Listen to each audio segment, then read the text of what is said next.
बिस्मिल्लाहिर्रहमानिर्रहीम। जमा शशुम का सबक नंबर 6 लो आ गई बरसात, जिसके मुसन्निफ़ है मुश्तबा हुसैन। इस सबक को हमने गुज़िश्ता पीरियड में पढ़ा था, जिसमें हमने एक पैराग्राफ पढ़ा था।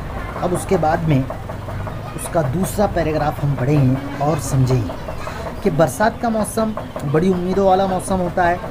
जब हम छोटे थे और कभी रात को घन गरज के साथ तूफ़ानी बरसात होती थी। घन गरज के साथ यानी बहुत ज़्यादा आवाज़ के साथ तूफ़ानी बरसात होती थी, तो हम सारी रात बिस्तर में पड़े पड़े अपने दिल में इस उम्मीद को परवान चढ़ाया करते थे कि सुबह जब हम स्कूल जाएं तो पता चले कि सारा स्कूल तुग़यानी में बह गया है। तुग़यानी इसके मानी होते हैं दरिया का सैलाब।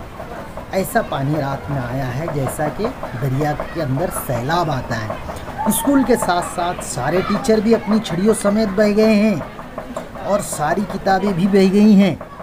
बच्चे सोचते हैं कि ये पानी इतना तेज़ है कि इसमें स्कूल के टीचरों की छड़ियाँ भी बह गई हैं और इसी के साथ साथ उनकी किताबें भी बह गई।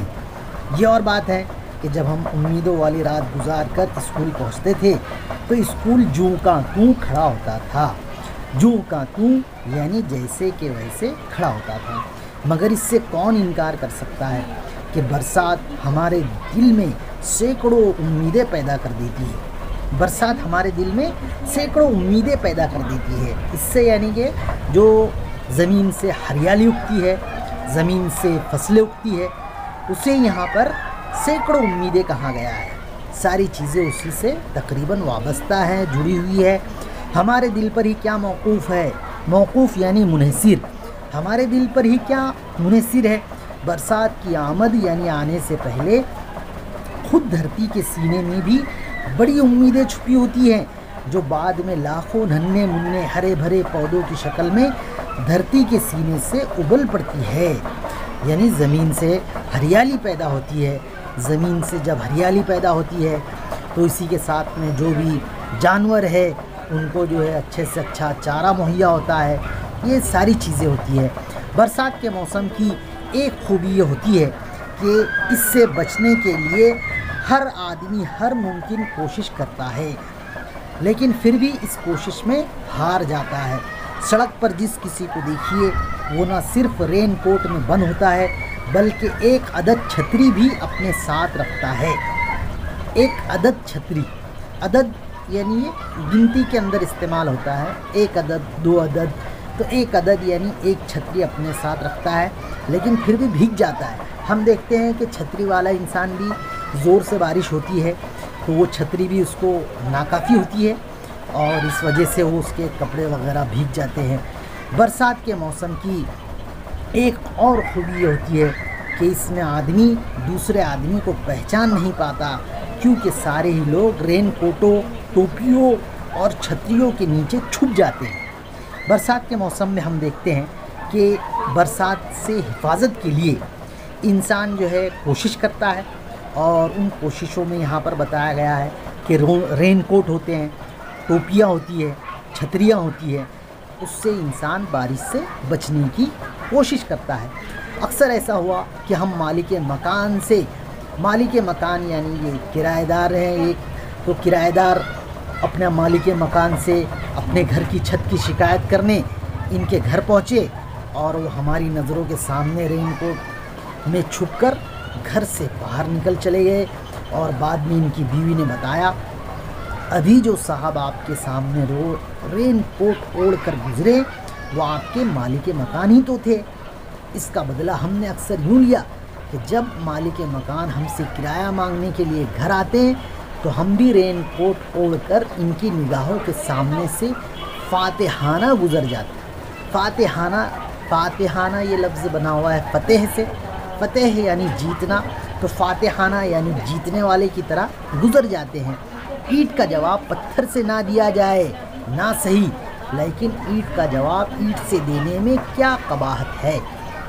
ईंट का जवाब पत्थर से देना, इसके मानी होते हैं, मतलब होता है किसी बुरी बात का जवाब और ज़्यादा बुराई से देना, उसे कहा जाता है ईंट का जवाब पत्थर से ना दिया जाए ना सही, लेकिन ईंट का जवाब ईंट से देने में क्या कबाहत है। कबाहत यानी बुराई है, यानी दे सकते हैं। इस तरह यहाँ पर शायर मज़ाहिया अंदाज में कह रहे हैं। हमने हर बरसात में मकान बदलने की पूरी कोशिश की, लेकिन पिछली बरसात के एक वाक़ये के बाद हमने ये कोशिश तर्क कर दी। तर्क ये अरबी ज़बान का लफ्ज़ है। तर्क के मानी होते हैं छोड़ना। ये कोशिश जो थी हमने तर्क कर दी, यानी छोड़ दी मकान तब्दील करने की।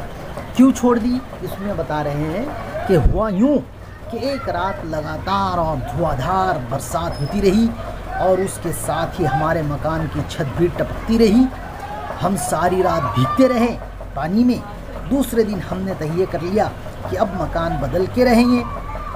मकान की तलाश में एक महल्ले में पहुँचे। मकान की तलाश में, यानी इसलिए मकान की तलाश में, जुस्तजू में, ढूंढने एक महल्ले में पहुँचे और एक पनवाड़ी से पूछा। पनवाड़ी यानी एक दुकान है, पान की दुकान। ऐसी पूछा, क्यों भाई, क्या तुम्हारे महल्ले में कोई मकान खाली है? वो बोला, बाबूजी एक मकान खाली तो था, मगर आपने यहाँ आने में पूरे 6 घंटों की ताख़ीर कर दी। 6 घंटों की ताख़ीर कर दी। ताख़ीर यानी कि देर करना। हमने पूछा, क्या वो मकान किराए पर उठ गया? किराए पर दिया जा चुका वो मकान? इस पर वो बोला, नहीं बाबूजी, कल रात की धुआंधार बरसात की वजह से अभी 6 घंटे पहले वो मकान गिर गया। अगर आप 6 घंटे पहले आते तो आपको ज़रूर मिल जाता। इस वाक़ये के बाद भला किसकी शामत आई है कि वो नया मकान तलाश करे। लिहाजा अब हम बरसात की आमद से पहले खांसी, नज़ला और ज़ुकाम की दवाओं का स्टॉक जमा कर लेते हैं और इस तरह इस छत का मुकाबला करते हैं। शायर कह रहे हैं कि किराएदार के ताल्लुक़ से बता रहे हैं शायर कि इतना जो बरसात के अंदर में ये मकान गलता है, जिसकी वजह से हम भीग जाते हैं, हमारी घर की चीज़ें भीग जाती है, परेशानी होती है। इसके बावजूद भी हमने सोचा कि यही मकान अच्छा है दूसरे कोई मकान लेने से। दूसरे मकानात भी खस्ता हाल है, ख़राब हालत के है, उससे तो बेहतर यही मकान है। इसलिए हम क्या करते हैं कि बरसात की आमद से पहले, यानी बरसात आने से पहले खांसी की, नज़ला की और ज़ुकाम की दवाओं का स्टॉक जमा कर लेते हैं और इस तरह इस छत का मुकाबला करते हैं।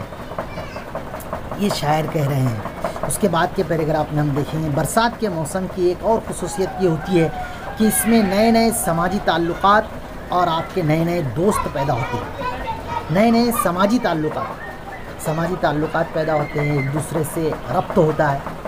फ़र्ज़ कीजिए आप बरसात में अपनी छतरी खोले सड़क पर चले जा रहे हैं कि अचानक एक साहब आपके साथ साथ चलने लगेंगे। थोड़ी देर बाद वो आपसे बहुत करीब आ जाएंगी। एक बार हमने एक शख्स को इसी तरह अपनी छतरी के नीचे पनाह दी थी। आदमी सूरत से न सिर्फ शरीफ लगता था बल्कि वज़ाक़ता से यूँ मालूम होता था। वज़ाक़ता यानी हुलिया, उनका जो लिबास है उससे जो है यूँ मालूम होता था कि इसने हमारी छतरी के नीचे आकर हमारी छतरी को इज़्ज़त बख्शी है। हमारी छतरी को इज़्ज़त बख्शी यानी ये शरीफ आदमी है, नेक आदमी है और उसी के साथ में अच्छा आदमी है, एक रुतबा वाले आदमी है, बाहिसियत वाले आदमी। इसीलिए हम काफ़ी दूर जाकर इसे घर तक छोड़ाए। इत्तेफाक से दूसरे दिन हमारी मुलाजिमत का इंटरव्यू था। मुलाजिमत का इंटरव्यू यानी कि सर्विस, नौकरी, उसका जो इंटरव्यू था। इंटरव्यू में पहुँचे तो देखा कि वही शख्स डायरेक्टर की कुर्सी पर बैठा है। उसने हमसे कोई सवाल नहीं पूछा, सिर्फ ये कहा तुम जा सकते हो, तुम्हारा इंतखाब हो चुका है। उस डायरेक्टर की कुर्सी पर बैठने वाले शख्स ने कहा कि तुम जा सकते हो, तुम्हारा इंतखाब हो चुका है, यानी तुमको चुना जा चुका है, तुमको सिलेक्ट कर लिया गया है। हम जानते हैं कि इस मुलाजमत के लिए हमारे पास एक ही क्वालिफ़िकेशन थी। क्वालिफ़िकेशन यानी कि लियाकत, काबिलियत। क्वालिफ़िकेशन अंग्रेज़ी ज़बान का लफ्ज़ है और वो थी हमारी छतरी, कि हमने उनको छतरी के अंदर में एक मौके के ऊपर में पनाह दी थी। बरसात का मौसम आते ही सड़कों पर जा बजा छतरियाँ ही छतरियाँ नज़र आने लगती है। शायर कह रहा है, मुसन्निफ़ कह रहा है कि बरसात का मौसम आते ही सड़कों पर जा बजा यानी हर जगह जगह जगह छतरियाँ ही नज़र आने लगती हैं। मर्दों की छतरियाँ अलग होती है और ख़वातीन की अलग होती है, यानी औरतों की छतरियाँ अलग होती है, मर्दों की छतरियाँ अलग होती है। अगरचे अब मर्दों और औरतों के लिबास का फ़र्क मिटता जा रहा है, अगरचे शायद मुसन्निफ़ कह रहे हैं कि अगरचे अब मर्दों और औरतों के लिबास का फ़र्क मिटता जा रहा है, दोनों भी एक जैसे लिबास ज़ेब-ए-तन कर रहे हैं, लिबास पहन रहे हैं, मगर खुदा का शुक्र है कि छतरियों के मामले में अभी जिन्स इतनी मशकूक नहीं हुई। जिन्स यानी किस्म, छतरियों के मामले में अभी जिन्स इतनी मशकूक नहीं हुई। मशकूक ये शक से बना हुआ लफ्ज़ है, शक, मशकूक, इतनी मशकूक नहीं हुई। बरसात के मौसम की एक और ख़ुसूसियत ये होती है कि इन दिनों कीचड़ की बिल्कुल किल्लत नहीं होती। अब इसके बाद में मुसन्निफ़ कह रहे हैं कि बरसात के मौसम में कीचड़ की बिल्कुल किल्लत नहीं होती, हर जगह कीचड़ मिल जाता है। कीचड़ आपको जा बजा मिल जाएंगी, जगह जगह मिल जाएंगी। कीचड़ का सबसे बड़ा फ़ायदा ये है कि इस पर से फिसलने में बड़ा मज़ा आता है, इतना मज़ा कि बाज़ औक़ात ना सिर्फ आपकी हड्डी टूट जाती है बल्कि 400-500 रुपयों का सूद भी गारत हो जाता है। यानी कि मुसन्निफ़ कह रहे हैं कि कीचड़ की वजह से फिसलने की बाद हाथ या पैर की हड्डी भी टूट जाती है, जिसके बाद में प्लास्टर वगैरह चढ़ाया जाता है। ये कीचड़ का नुकसान हो जाता है। उसी के साथ में दूसरी बात बताई गई कि जो अच्छा सा अगर लिबास पहने हुए है तो कीचड़ में गिरने के बाद में वो लिबास भी ख़राब हो जाता है, जो कि 400-500 रुपये का हो, वो भी गारत हो जाता है। यही वजह है कि लोग बड़े आला और नफीस सूट पहनकर कीचड़ पर से फिसलते हैं और घर जाकर आईने में अपनी सूरत देखते हैं। हमने बड़े बड़े शहसवारों को कीचड़ से फिसलते देखा है। शहसवार यानी घोड़े पर बैठकर सवारी करने वाले को कहा जाता है शहसवार। शायर कह रहे हैं, हमने मुसन्निफ़ कह रहे हैं, हमने बड़े बड़े शहसवारों को कीचड़ से फिसलते देखा है। जो बदकिस्मत हजरात कीचड़ पर से फिसलकर अपने कपड़े ख़राब नहीं कर पाते, इनके कपड़ों पर अब मोटरें कीचड़ उछालती फिरती है कि लो भाई उदास क्यों होते हो, ये लो कीचड़, और फिर शाप के साथ आपका रूम कीचड़ में लथपथ हो जाता है।